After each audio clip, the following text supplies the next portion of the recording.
మీరు పక్కన నిల్చో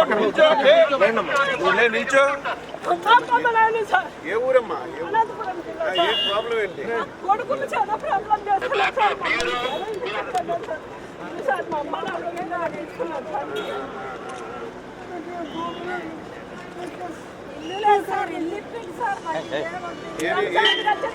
ఏ నియోజకవర్గంకి వస్తుంది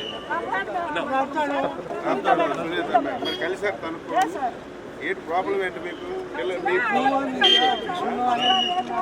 బాబు ఒక్క నిమిషం చెప్తాను మీకు ఫోన్ నెంబర్ ఏమైనా ఉందా ఒక ఫోన్ నెంబర్ నేను మాట్లాడిస్తాను నేను చెప్తాను కంపల్సరీ నేను మాట్లాడి లేదు నేను మాట్లాడి చెప్తాను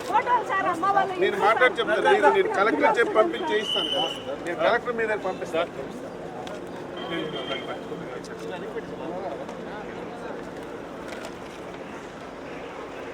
ఓకే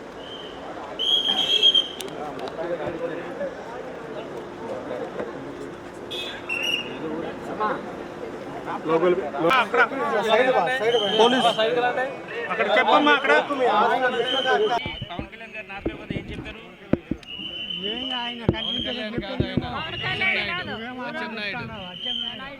అచ్చెన్నాయుడు పవన్ కళ్యాణ్ లోకేష్ చంద్రబాబు చుంచమ్మ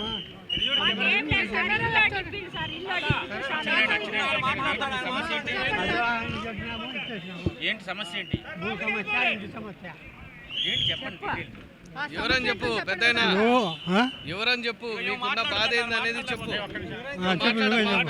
మాట్లాడు ఎవరని చెప్పు మా అమ్మ మేము వచ్చినాక చూసుకుంటాము బాగా చూసుకుంటామని అతన్ని రాపించుకుంటారు సార్ రాపించుకున్న తర్వాత రాపించుకున్నారు 3 అంతస్తులు కట్టుకున్నారు సార్ 3 అంతస్తులు కట్టుకొని ఒక పోస నిండి మాకు ఉండే కంటే ఇయ్యలేదు సార్ మేము బిడ్డ దగ్గర బాలిగింట్లో ఉన్నాం సార్ బాలిగింట్లో ఉన్నాము ఆ పాప లేని నిమిషాలు పెడతాన్నారు మిమ్మల్ని చంపుతాం కొడుతాం నీ కొడుకు నీ ఉద్యోగం తీసేద్దాము అని చెప్తున్నారు సార్ అంతే సార్ ఇంకేం లేదు. ఇప్పుడు ఎందుకు వచ్చావు ఇక్కడికి నువ్వు? ఇల్లు కావాలి మాకంతే. ఇల్లు ఏమైంది నీ ఇల్లు? ఇల్లు ఏమైంది కొడుకులు ఇలే. ఏ ఊరు మీది? మాది ఎవరో కొత్తపల్లి గానపర్తి కొత్తపల్లి అడుగురు గానపర్తి కొత్తపల్లి. మరి అచ్చెన్నాయుడు కారు ఎందుకు అడ్డం పడ్డాం మంత్రి కారు దగ్గర? తెలియదు అడ్డం పడినాం.